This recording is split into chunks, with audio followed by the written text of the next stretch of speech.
En la historia de la computación hubo varios sistemas operativos que compitieron para ganar su lugar en el mercado de la PC. Sistemas que lucharon contra Windows, pero terminaron cayendo ante la posición dominante de Microsoft. Y esto no quiere decir que hayan sido malos. Microsoft tuvo rivales verdaderamente formidables. Y en este video toca hablar de OS2, el sistema operativo de IBM, también conocido como el gigante azul. OS2 llegó a ser un sistema muy estable, fue el precursor de características muy usadas hasta la actualidad en cualquier sistema operativo y era capaz de abrir aplicaciones de Windows mejor que el mismo Windows. Y si era tan listo, ¿por qué se murió? Lo más loco de todo esto es que fue creado por IBM en conjunto con Microsoft, y hasta el mismo Bill Gates llegó a elogiarlo. Aliados y rivales, ¿qué fue lo que pasó? Veremos la historia en este video.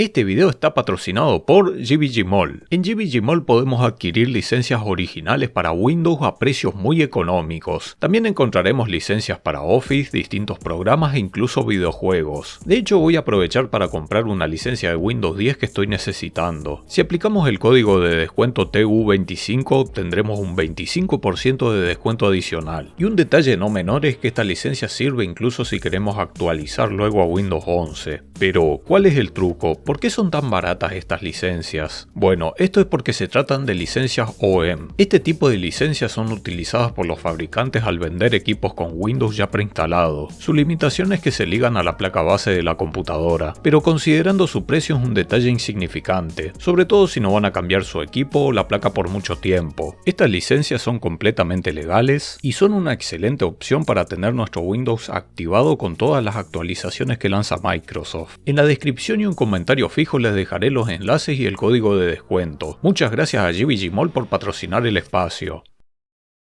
A diferencia de empresas como Google, Apple o Microsoft, no se suele hablar mucho de IBM en la actualidad, pero esta empresa es el abuelo de los grandes tecnológicos. Llegó a fabricar hasta máquinas de escribir y fue la más grande del mundo en el ámbito tecnológico en la década de 1980. IBM marcó el comienzo de una revolución con la creación del IBM PC. Aunque no fue la primer PC de la historia, sí fue la que llevó las computadoras personales al público masivo como ninguna otra, al punto de que el término PC se usaba como sinónimo de un ordenador IBM. El mercado del hardware venía avanzando a un ritmo muy bueno, pero el software no venía acompañando de la misma manera y limitaba mucho el potencial. En ese entonces el sistema operativo de Microsoft era MS2. Windows no llegaría hasta 1985 y en ese entonces no era más que una capa gráfica sobre MS2. Si bien esto les daba la ventaja de mantener la retrocompatibilidad, por otro lado estaban heredando todas las limitaciones de MS2, como la incapacidad de usar grandes cantidades de memoria, un límite de solo 8 caracteres para los nombres de los archivos y solía ser propenso a bloqueos frecuentes. IBM por su parte contaba con su propia versión llamada PC2, pero este era solo una versión renombrada de MS2. En aquellos tiempos IBM era un gigante tecnológico que superaba por mucho a Microsoft en cuanto a ingresos, beneficios y empleados. Pero Microsoft tenía algo muy importante que ellos no. Eran los expertos en software y conocían muy bien a los consumidores. Viendo el panorama como una oportunidad, el gigante azul propuso una unión entre ambas empresas para crear un sistema operativo que aspira a ser el verdadero sucesor de MS2, con capacidades multitarea y que soporte el paso del tiempo. Fue así que el mismo año en el que fue lanzada la primera versión de Windows, dio inicio el proyecto bajo el nombre código de CP2, que más tarde fue cambiado por el nombre de OS2, conocido como OS2 en su pronunciación original. En 1987, durante meses IBM llevaba diciendo que el nuevo sistema operativo estaría listo el año siguiente. Por alguna razón llegó antes de tiempo, y su versión 1.0 fue lanzada en diciembre del 87. Se trataba de una versión de 16 bits y era compatible con los procesadores 286, un gran acierto ya que eran los mejores de la época. Contaba con capacidad multitarea y fue el primer sistema operativo capaz de utilizar memoria virtual, característica clave en la evolución de los sistemas operativos. Pero hasta aquí todo lo bueno en su versión 1.0. Si bien se volvió una opción interesante para los bancos y las empresas, su llegada antes de tiempo trajo un sistema inmaduro en en varios aspectos. No tenía interfaz gráfica ni soporte para mouse. Esto no lo hizo muy vistoso para el usuario doméstico o más casual. Fue un error fatal siendo que Windows ya lo traía 2 años atrás. Ambas características llegaron en su versión 1.1, pero esto fue casi un año después. Por otra parte, sus requisitos no eran nada alentadores. Para funcionar con fluidez necesitaba 4 MB de memoria RAM, siendo que la media de la época era 1. Imagínate, toma la cantidad de memoria RAM en la que se suelen comercializar los equipos actuales y multiplicarlo por 4, era una locura. Y su precio también era muy elevado, costaba $325 mientras que MS2 costaba $99. Como si todo esto fuera poco, la mayor parte de los programas en el mercado estaban disponibles para MS2 y OS2 carecía de compatibilidad con este sistema. Hasta aquí las ventas de OS2 fueron muy bajas. Para noviembre del 89 apenas se habían vendido 200.000 copias. Aún así, el desarrollo de OS2 continuó y se empeñaron en mejorar el sistema en todos los aspectos. Bill Gates incluso lucía con orgullo el sello de OS2 y dijo: "Creo que OS2 está destinado a ser el más importante sistema operativo y posiblemente programa más importante de todos los tiempos". Pero la relación entre ambas empresas era rara. Microsoft en ningún momento dejó de lado el desarrollo de Windows, siendo que al mismo tiempo recibía fondos por parte de IBM para el desarrollo de OS2. Incluso seguían manteniendo sus contratos con otros fabricantes para comercializar equipos con Windows y MS2 ya preinstalado. Esto probablemente haya sido un punto clave. Si bien OS2 podía instalarse también en estas computadoras x86, esto no ayudaba en nada a IBM para la venta de su sistema. No había motivos de peso para cambiarte de sistema operativo si el equipo ya venía con uno de Microsoft. Las discusiones no tardaron en aparecer. Ambas empresas diferían en su manera de trabajar y de llevar adelante el desarrollo de las próximas versiones de OS2. Microsoft propuso desarrollar una nueva versión 2.0 de 32 bits. IBM por el otro lado insistía en mejorar la versión original de 16 bits. Aunque Microsoft proponía a sus clientes comprar OS2, también hablaban de que se venía algo aún mejor. Pero, ¿se referían al sistema operativo que trabajaban junto a IBM o se referían a otro? Las primeras versiones de Windows dejaban mucho que desear, pero esto cambió con la llegada de Windows 3.0 que vino acompañado de muchas mejoras y una interfaz muy parecida a la de OS2. ¿Casualidad?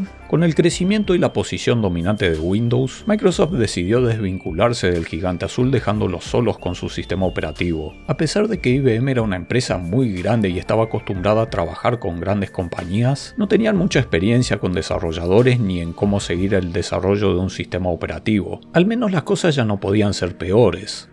¿O sí? Resulta que el código que Microsoft trabajó para la versión 3 de OS2 lo usó para crear Windows NT luego de romper su vínculo con IBM. Con esta versión Microsoft competiría de manera directa en el sector empresarial, además de toda la parte del pastel de usuarios domésticos que ya se había llevado, y esta versión luego sería la base para las versiones domésticas de Windows desde XP. Fue un golpe duro tras otro, pero IBM no se rindió y trabajaron para llevar OS2 a otro nivel. Aunque habían mejorado considerablemente en su versión 2.0, el verdadero cambio llegó con la versión 3.0 rebautizada como OS2 Warp. IBM cambió su estrategia de marketing y buscó llegar a los usuarios domésticos en lugar de apuntar solamente a los expertos en informática. Lo describieron como un 2 mejor que 2 y un mejor Windows que Windows. No se trataba de ningún alardeo. Esta versión podía correr varias aplicaciones de MS2 a la vez y tenía compatibilidad con Windows, al punto de que algunas versiones llegaban a incluir una versión casi completa de DOS y Windows. Se destacaba su gran potencia para la reproducción multimedia, trajo también un gran abanico de aplicaciones propias, la posibilidad de configurar internet de manera sencilla y su estabilidad era tan buena que fue la opción favorita para cajeros automáticos. Permitía cambiar la configuración de cualquier objeto con clic derecho, función que Windows aún no tenía. Realmente era lo mejor de ambos mundos en un sistema operativo. Esta versión del sistema de IBM superó por mucho a Windows y lo crearon sin ayuda de Microsoft. Para pensar,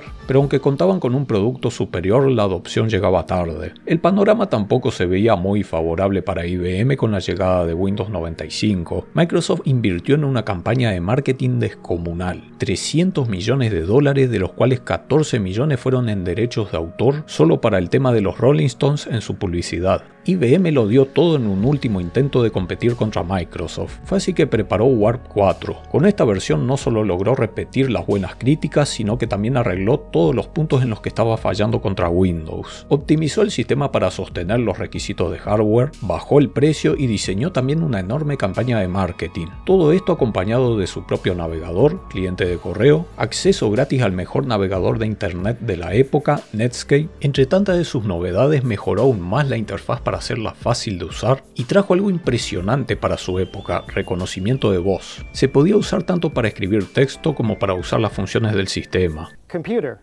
calendar, April, next year, last year.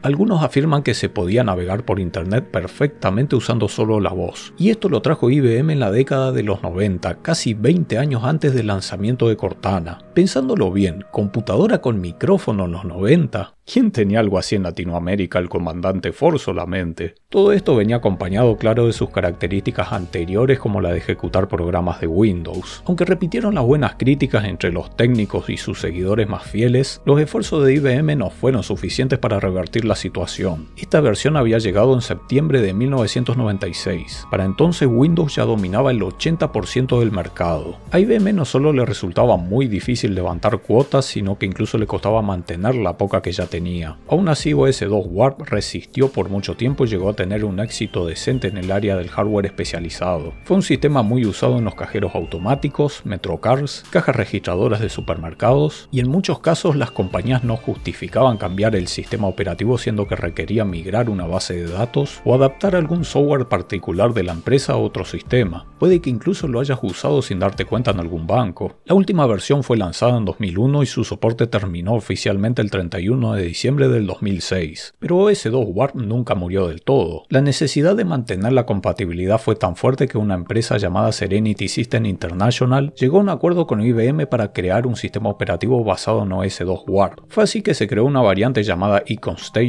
que sigue vigente en la actualidad. También hay otra variante más reciente llamada Arcaos que vimos anteriormente en un video del canal. El sistema de IBM no tuvo el gran impacto ni cambió el mundo de las computadoras como ellos lo esperaban, pero aquellos que lo usaron en su época suelen recordarlo con mucha nostalgia y lo describen como un sistema superior a Windows en todos los aspectos. Todos los años se hacen conferencias de Warp Stop organizadas por voluntarios, en las que usuarios y desarrolladores se reúnen para discutir temas relacionados con la familia de sistemas OS2. Podríamos considerar a OS2 Warp como un ejemplo de que no siempre el mejor producto es el que perdura en el tiempo. Su mal comienzo probablemente lo marcó por el resto del camino. Fue un sistema caro, no contó con el marketing adecuado y pedía requisitos muy exigentes durante las etapas clave, pero luego supieron solventar los puntos en los que se había fallado. Esto nos lleva a preguntar, ¿qué hubiera pasado si IBM no se unía a Microsoft y decidía arreglárselas por su cuenta desde un inicio? ¿Los resultados hubieran sido diferentes? ¿Estaríamos usando el sistema de IBM en lugar de Windows en nuestras computadoras al día de hoy? Hubiera sido interesante ver al menos otra alternativa para nuestra PC en la actualidad. A veces no son tan importantes las cartas que toquen jugar, sino la jugada que se haga con ellas. Te agradezco por haber llegado hasta el final. Te invito a otro video acerca de un sistema operativo muy interesante llamado Haiku, el sucesor de BIOS que compitió también contra Windows. Déjame tu me gusta, suscríbete y activa la campanita. Muchísimas gracias a los donadores y nos vemos la próxima. Hasta luego.